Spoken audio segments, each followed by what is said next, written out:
In this tutorial, we're going to talk about the shear tool, the guides, and the rulers. Now, the shear tool is right here, as you can see. It's actually under the scale tool. So when I click and hold the scale tool, I will get to the shear tool. Now, what the shear tool does is, let's say you have a certain object and you wish to draw its shadow. You can do that using the shear tool. Let me show you an example. Let's say I have the letter A. This is a nice bold font called Impact. Perhaps I want to change it to, let's say, Arial in this case. Okay. I have this nice Arial font. What I want to do is drop its shadow, but not the same way I was dropping shadow in the earlier tutorial. In the earlier tutorial, when I went to Effect and Stylize Drop Shadow, it will actually drop a shadow of the A sort of next to the A, if you will. Something like this. Okay? This is not what I want. I want the shadow of the A like a person standing in sunlight and then there's shadow behind them on the ground. That's the kind of shadow I'm talking about. So what I want to do is, having this A selected, hit Command C, which will copy the A. You can also find these under Edit, Copy, Command C. And then I want to copy the same A in front, exactly in front. So I will hit Command F. So now I have another A right in front of that existing A, and F stands for front.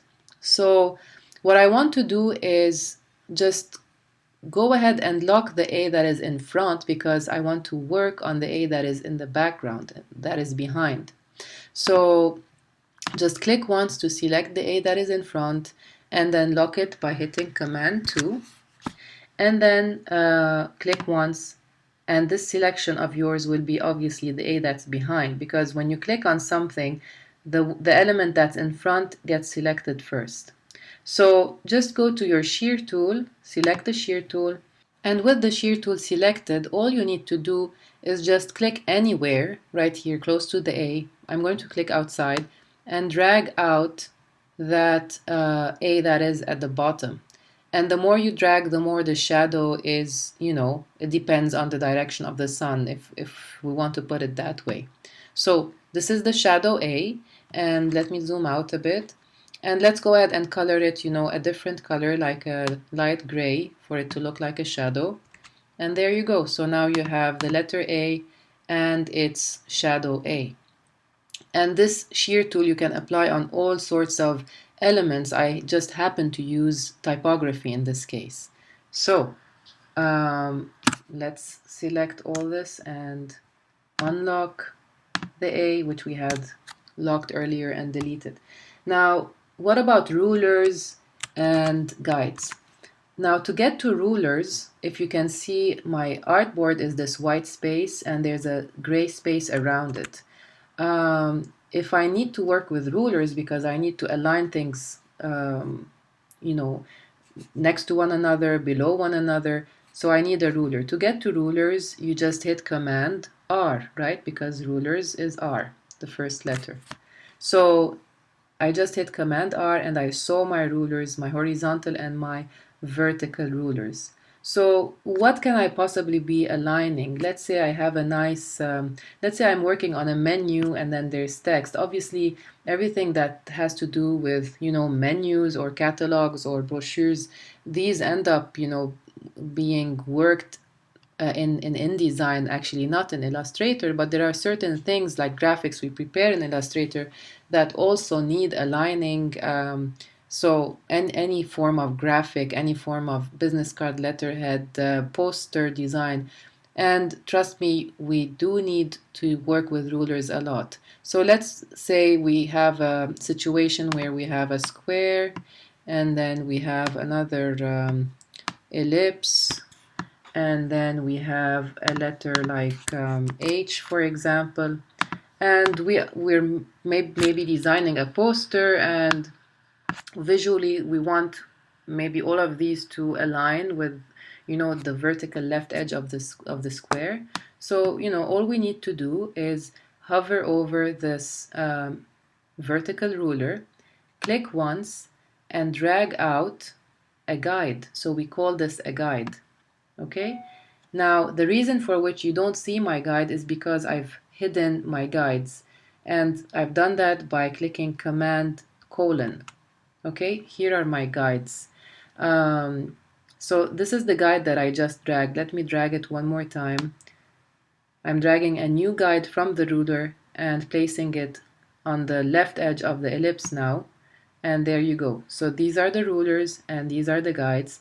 Now with my guide existing right here, I can take the ellipse and perhaps like justify it on the left with the square, perhaps take this H and justify it as well. To be very accurate, you can just zoom in and work precisely. You keep zooming in, you see there's a gap here, right? Okay, and now I can select my H, drag it all the way to the left for it to touch the square, and so forth. So to hide the guides, you can hit Command colon. To see the guides, you hit Command colon again. But the thing is, these guides are locked, and to unlock them, because maybe I want to delete them entirely, I just need to go to View and then Guides. Okay, so this is where I find where I can clear my guides, hide my guides, lock my guides.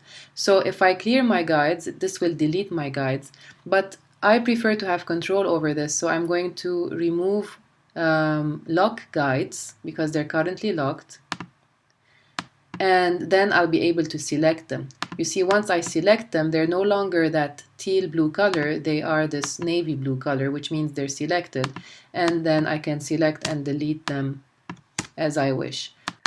Now let me show you one thing. This guide is also unlocked, obviously, because when I select it, the teal blue color changes to this navy blue selected guide. Now what if I hide it again by hitting Command colon and show it back by hitting Command colon again? Automatically it locks.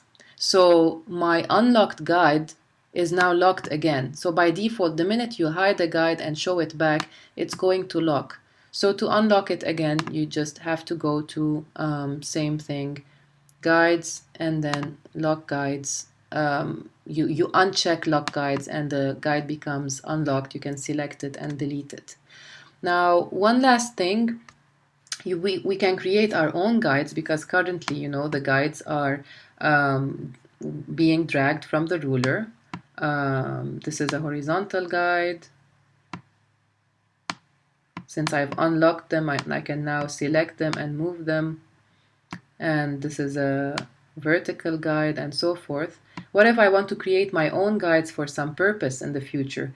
What if I have, let's say, like a composition and I don't want it to go over a certain border, but I don't want to see that border. I don't want to see a black stroke or something like that. I can just create my own guide. So let's say I take the ellipse tool and I draw a nice circle right here without any color applied to it. And then all I need to do to make this a guide is hit Command 5, and then this becomes a guide. Okay, so now since my guides are unlocked, I'm able to select it and delete it. So again, let me show you. Take the rectangle tool. Let's say you're working on a business card and you wish to see it, because let's say it's white and you still haven't applied a shadow to it, so you can't really see it. You can see its borders. All you need to do is just draw an empty rectangle without any color. And with the rectangle selected, just hit Command 5 and your rectangle will have a guide.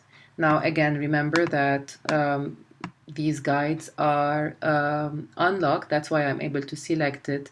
I can also, using the direct selection tool, I can click on the side of my guide, and then obviously you will see these vector points, and then you can change the size, do what you want, click outside, and you can manipulate the size of these guides. Perhaps take this corner, drag it out, do what you want. This looks like a kite now. So again, but remember, if I hide these guides, because sometimes again when I'm working, I like to see my result and I don't like to see guides all over the place. So if I just hide them to see my nice poster, for instance, and then bring back my guides, they're going to be locked. So to unlock, just go to View again, Guides, and it's actually good to learn the shortcut. It's Alt Command colon. So Command colon to hide the guides, and then Alt Command colon to basically unlock the guides. So now I have all these guides that are locked, and to unlock them, I'm going to hit Command, Alt, and colon, and they will all become unlocked. And so now you have the ability to select and delete them if you wish to do so.